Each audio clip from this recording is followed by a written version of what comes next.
tudo bem com você?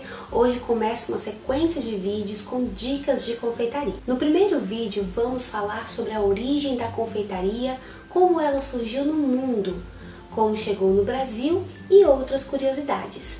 Fiz bastante pesquisa para matar minhas curiosidades e resolvi trazer para vocês.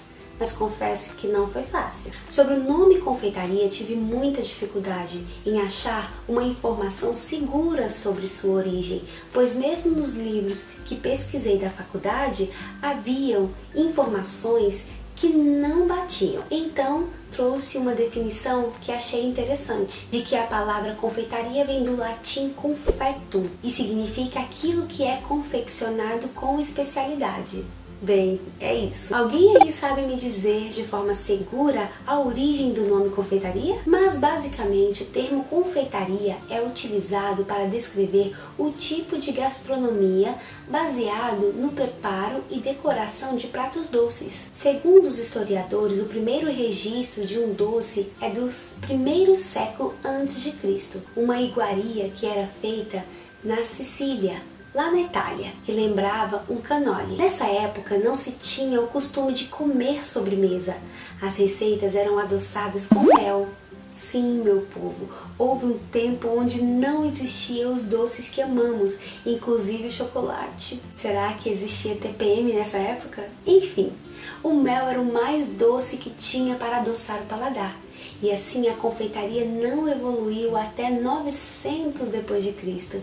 E finalmente, no século XIV, graças às expedições marítimas ao Oriente, a confeitaria começaria a evoluir, pois os europeus passariam a conhecer, dentre muitas especiarias, o açúcar. Claro que por ser muito cara, tornou-se exclusiva para os nobres da época, obrigando os confeiteiros a ficar limitados a trabalhar para eles. Com o descobrimento da América em 1492, o açúcar e o chocolate ajudaram a desenvolver ainda mais a arte da confeitaria e panificação. Pelo preço mais acessível, a prática da confeitaria aumentou bastante. Nessa época, o italiano Giovanni Cabona, acredito que é assim que se pronuncia, criou o bolo genovês, um antepassado do nosso pão de ló. Ele tinha a textura fofinha que conhecemos hoje e através dele inicia a moda dos bolos fofos, leves e aerados, muito diferente dos preparados anteriormente, que na realidade seriam mais bem classificados como pães doces. Já no século XV, na França, os chefes confeiteiros formaram as suas próprias corporações, separando-se dos padeiros. A partir desse ponto, a confeitaria se desenvolveu rapidamente com o desenvolvimento de uma grande gama de produtos. A influência italiana na França.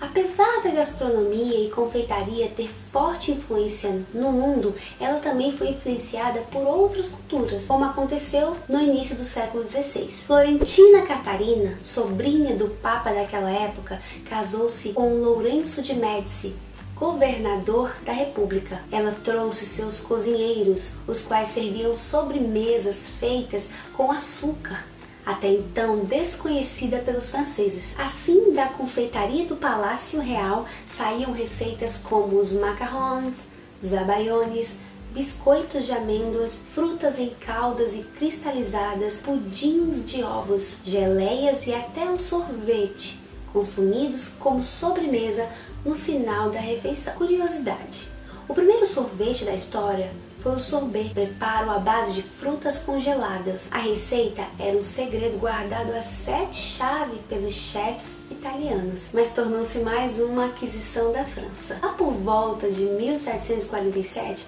um químico alemão descobriu que dava para extrair açúcar da beterraba, assim como na cana-de-açúcar, e que o território europeu era ótimo para a produção, mas ainda foi necessário mais de 50 anos para desenvolver a técnica para a extração do açúcar de beterraba. No início do século XIX, a Inglaterra havia bloqueado as rotas comerciais da França e em 1801 foi inaugurada na Europa a primeira usina de extração de açúcar do mundo e assim baixando o custo do açúcar. No início do século XIX, a Inglaterra havia bloqueado as rotas comerciais da França para o Caribe, deixando os franceses quase sem açúcar. E em 1806, o açúcar derivado da cana-de-açúcar tinha praticamente desaparecido das prateleiras europeias. No entanto, em 1811, dois cientistas franceses apresentaram o açúcar derivado da beterraba a Napoleão, que ficou impressionado. Tamanha foi a reação dele que em 1815 já tinha 79 mil acres produzindo beterraba e 300 fábricas instaladas no país. Assim, o açúcar produzido da beterraba tornou acessível à maioria das pessoas na Europa, incluindo a Inglaterra. Após a Revolução Francesa, muitos confeiteiros que antes serviam à realeza abriram seus próprios negócios.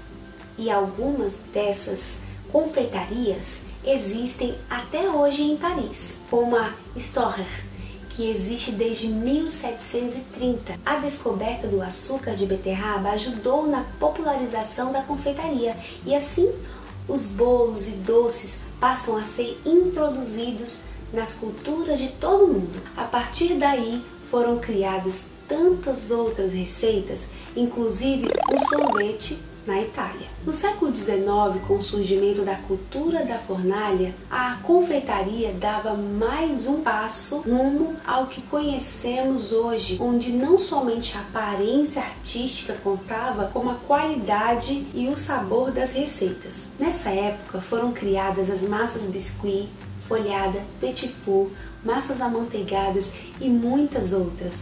Elas começaram a ser servidas como acompanhamento de café, chá e chocolate quente, que era a mais nova moda europeia naquela época, criando um novo tipo de negócio que são os cafés e confeitarias que são tão comuns na atualidade. Não podemos falar de confeitaria e deixar de citar o grande chefe Antonin Kammer.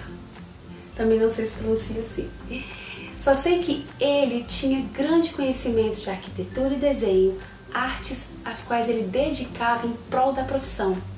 Esses atributos foram somados aos seus conhecimentos técnicos e químicos. Na confeitaria, ele criou receitas como as dos merengues e soufflés. E preocupado com a higiene na cozinha, ele também instituiu o uso do uniforme branco e o toque, que é touca em francês, mas é aquele chapeuzinho, com uso obrigatório, todos eles. Voltemos a falar do açúcar. Originária da Índia, a cana-de-açúcar chegou no Ocidente por meio dos árabes até o período medieval, que durou muito tempo.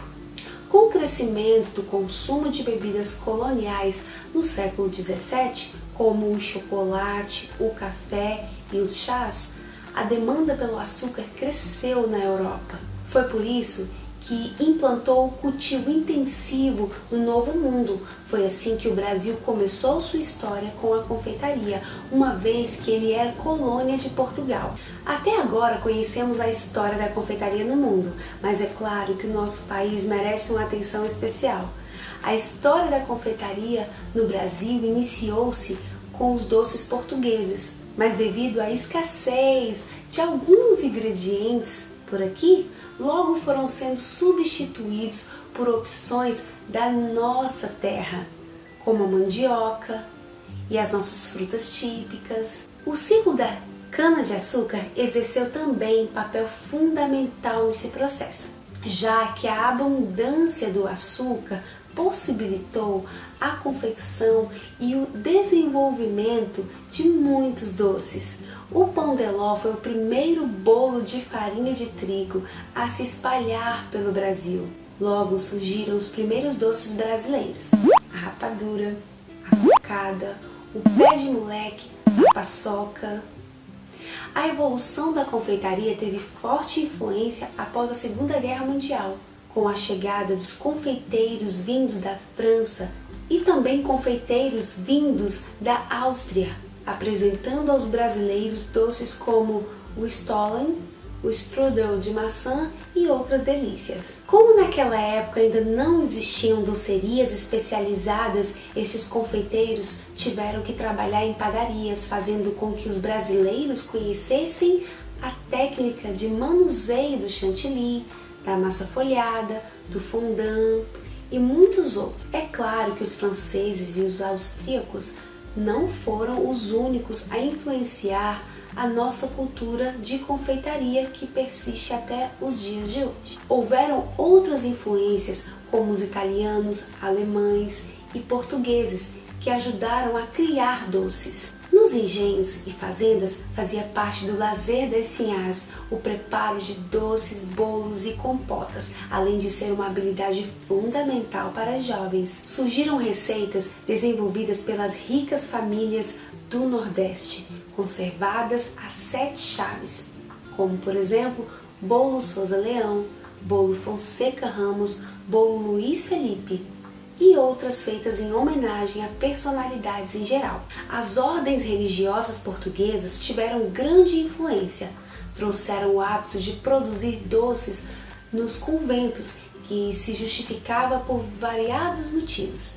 Em Portugal, foram os conventos os responsáveis pelo desenvolvimento das melhores técnicas de cozinha, pois há séculos serviam de hospedagem para reis e rainhas quando viajavam. Por outro lado, quando o Marquês de Pombal impôs sérias restrições financeiras às ordens religiosas, essas começaram a produzir doces para vender e garantir sua sobrevivência no Brasil. Incorporou-se a mandioca às receitas, muitas vezes em substituição à farinha de trigo, ingrediente escasso. A massa de mandioca tornou-se ingrediente principal de bolos absolutamente espetaculares. Nos últimos anos, o Brasil tem passado por um verdadeiro redescobrimento. A confeitaria tem estado em alta, mudado a vida de muitas pessoas, sem falar que alguns ingredientes brasileiríssimos que se viam esquecidos, deixados de lado, voltaram com tudo e às vezes são até protagonistas, além de receitas que já tinham sido esquecidas, saído de moda. Hoje são vistas em prateleiras de produtos gourmet. Viva a confeitaria! Se você gostou desse vídeo, não esquece de curtir. Se quiser receber em primeira mão o próximo vídeo, ative o sininho. Esse é o primeiro vídeo de uma série de sequência de vídeos de dicas de confeitaria que teremos aqui nas próximas semanas. Fique de olho, beijinho e até mais!